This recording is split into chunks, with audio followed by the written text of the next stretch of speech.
17.5 বৎসর পর, স্বৈরাচারের 15.5 বৎসর, আর তাদের প্রোডাক্ট মঈনুদ্দিন ফখরুদ্দিনের আরও 2 বৎসর, এই সময় পরে আমরা আজকে এইভাবে একত্রে মিলিত হতে পেরেছি, আলহামদুলিল্লাহ।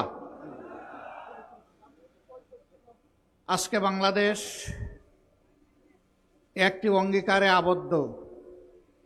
আমরা এমন একটি বাংলাদেশ চাই যেই বাংলাদেশে কোনো ধরনের জুলুম হবে না, শোষণ হবে না, নিপীড়ন হবে না, নতুন কোনো ফ্যাসিবাদের জন্ম নেবে না। আমরা এমন একটি বাংলাদেশ চাই যেখানে মানুষে মানুষে কোনো বৈষম্য থাকবে না। আমরা এমন একটি বাংলাদেশ চাই যেখানে দুর্নীতিতে আর আমরা চ্যাম্পিয়ন হব না। আমরা এমন একটি বাংলাদেশ চাই যেখানে সমাজের কোথাও দুর্নীতির কোনো দুর্গন্ধ থাকবে না। ঘুষের জাতাকলে পিষ্ট হয়ে সকল নাগরিক নীরবে কাঁদবে না। বিচারের বাণী নিবৃত্তে আর কাঁদবে না।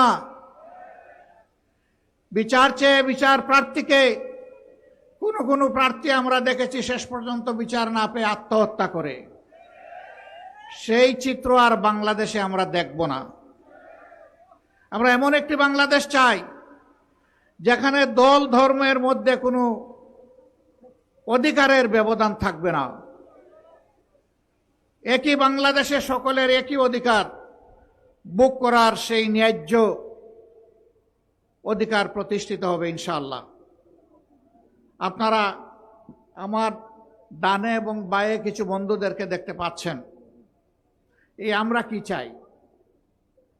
এখানে বিভিন্ন ইসলামী রাজনৈতিক সংগঠনের নেতৃবৃন্দ এবং দেশপ্রেমিক সংগঠনের নেতৃবৃন্দ সমবেত হয়েছেন।